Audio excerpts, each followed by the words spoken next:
नमस्कार दोस्तों, acute classes में आप सभी का स्वागत है। ये हमने एक एजुकेशनल चैनल बनाया हुआ है और बहुत ही मेहनत कर रहे हैं ताकि हम आपके सामने इम्पोर्टेंट टर्म्स को ला सकें। तो प्लीज़ हमें सपोर्ट करें और लाइक करें ताकि हम निरंतर अपने प्रयास में जारी रहें।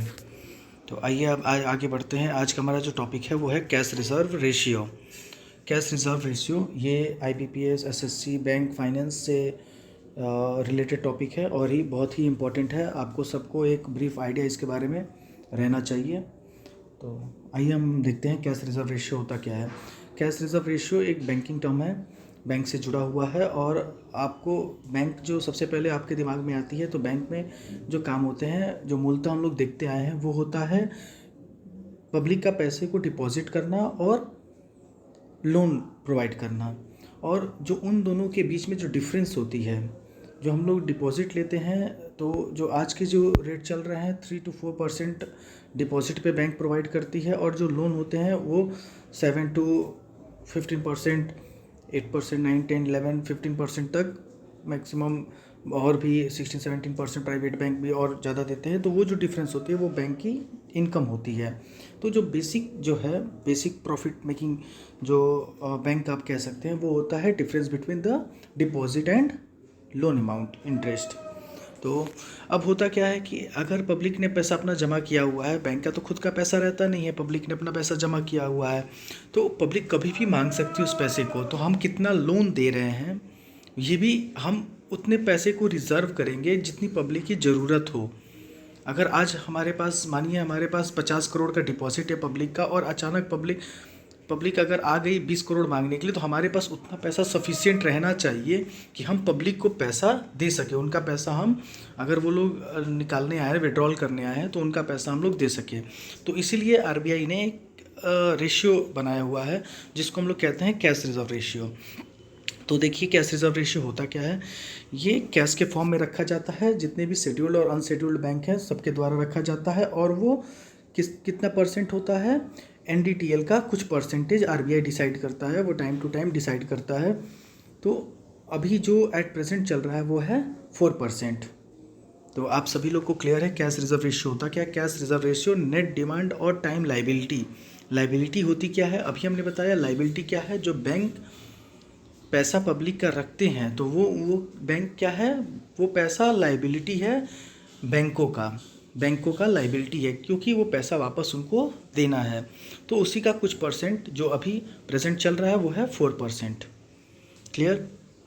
अब हमने देखा, ये तो क्लियर हो गया कि कैश रिजर्व रेशियो होता क्या है। कैश के फॉर्म में हमको कुछ परसेंट अपनी लाइबिलिटी का रखना है। लेकिन अब लाइबिलिटी होती क्या है, हमने देखा 2 तरह की लाइबिलिटी है, net demand and time liability. Demand liability क्या होती है, डिमांड लाइबिलिटी क्या होती है। डिमांड मतलब मालूम है कि कभी भी पब्लिक की कोई भी डिमांड हो, आपने पैसा जमा किया हुआ है, आप कभी भी डिमांड कर सकते हैं कि मेरा पैसा वापस करिए, तो इसको बोलते हैं डिमांड लाइबिलिटी, जो कि पब्लिक कभी भी आ सकती है। और ये बेसिकली किस फॉर्म में रखा जाता है, सेविंग अकाउंट के फॉर्म में। सभी का खाता बैंक में होगा, सभी अपने सेविंग में डिपॉजिट करते होंगे। जो भी, अगर 10,000 20,000 जो भी आप लोग रखे हैं, तो वो 10,000 रुपये आप जाके कभी भी बैंक से निकाल सकते हैं। आपको ये नहीं है कि हमको 1 साल बाद निकालना है, या ऐसा कोई टाइम बाउंड आपके पास नहीं है। तो होता क्या है, डिमांड लाइबिलिटी होती है कि आप जब चाहें जाके बैंक से अपना पैसा विड्रॉ कर सकते हैं, इसको बोलते हैं डिमांड लाइबिलिटी। क्लियर। नेक्स्ट होता है टाइम लाइबिलिटी। टाइम लाइबिलिटी क्या होता है, जैसे हम लोग FD कराते हैं, तो FD कराते हैं तो एक हमने बैंक को एक निर्देश देते हैं कि हम 1 साल बाद या 2 साल या 5 साल, मैक्सिमम 10 ईयर्स तक हम FD करा सकते हैं किसी भी बैंक में। तो ये जो होती है टाइम लाइबिलिटी हो गई, क्योंकि बैंक को, अब बैंक निश्चिंत हो जाता है कि ये जो कस्टमर है, जो जिसने अपना पैसा रखा हुआ है, वो अब 1 साल तक नहीं मांगने वाला है, वो 1 साल बाद मांगने वाला है। कुछ सर्टेन रहते हैं, कुछ पेनल्टी बैंक काटते हैं बीच में, पैसा आप चाहते हैं तो देते हैं। लेकिन ज़्यादातर ये होता है कि अगर आप FD करा रहे हैं तो आप उतने टाइम तक पैसे को बैंक के पास छोड़ देते हैं, और बीच में बहुत इमरजेंसी केस में ही लोग ब्रेक करते हैं। तो अभी हमने देखा cash reserve ratio. Cash reserve ratio जो होता है, बैंक अपने पास या फिर किसी और बैंक में कैश के फॉर्म में जमा कर सकते हैं, और उस पैसे पे RBI उनको कोई इंटरेस्ट नहीं देता है, और उस पैसे को किसी को वो लोन के रूप में नहीं दे सकते हैं। अब उसके बाद हम देखेंगे कि बैंकों की तो हमने देख लिया कि कैश रिजर्व रेशियो रखना बहुत ही मैंडेटरी है, क्योंकि इसी से वो क्या होता है कि बैंक अपने कस्टमर को कैटर कर पाएगा। कस्टमर अगर आते हैं तो उनको कैश की ज़रूरत है, तो बैंक के पास कैश रहेगा तभी वो दे पाएगा। नेक्स्ट उसमें अब क्या होता है कि अगर कोई बैंक नहीं रखता है तो उसकी पेनल्टी क्या होती है। अगर कोई बैंक नहीं रखता है, अगर जितनी भी कैश रिजर्व रेशियो 4% आपकी जो बन रही है, 100 करोड़ बन रही है, तो 100 करोड़ अगर आपके एक बैंक की 100 करोड़ कैश रिजर्व रेशियो बन रहा है तो उसका 95% से अगर नीचे, मतलब 95 करोड़ से नीचे अगर बैंक कैश रिजर्व रेशियो रखा हुआ है तो उसको पेनल्टी देनी होती है, और वो पेनल्टी होती है 3% above bank rate. Bank rate हम नेक्स्ट डिस्कस करेंगे कि बैंक रेट होता क्या है। तो बैंक रेट में जनरल एक आइडिया आप देख सकते हैं कि बैंक रेट होता है आरबीआई से जो बैंक पैसे लेते हैं तो उस पर आरबीआई को उनको इंटरेस्ट चार्ज करता है, उस इंटरेस्ट को ही बोलते हैं बैंक रेट। क्लियर? जो आरबीआई बैंकों को लोन देता है, बैंक को भी पैसे की ज़रूरत होती है, ठीक, उनको लोन देना रहता है।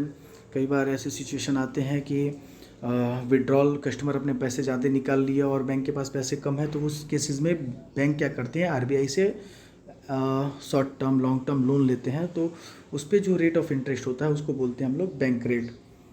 ठीक, तो आप सभी को बैंक रेट भी क्लियर हो गया, और नेक्स्ट में हम लोग इसको और डिटेल में बैंक रेट को डिस्कस करेंगे नेक्स्ट वीडियो में। तो पेनल्टी आपको सभी को मालूम हो गया कि पेनल्टी कितना होता है, 3% अबव द बैंक रेट। तो आज का हमारा टॉपिक यही तक था, कैश रिजर्व रेशियो, और आई होप कि आप सभी को क्लियर हो गया है। और निरंतर हम मेहनत कर रहे हैं, तो कृपया करके इस चैनल को लाइक सब्सक्राइब ज़रूर करें, ताकि हम और भी बेहतर अपने आप को कर सकें और आपके सामने और भी अच्छी वीडियो हम ला सकें, इन्फॉर्मेटिव वीडियोस हम आपके सामने ला सकें। Thank you.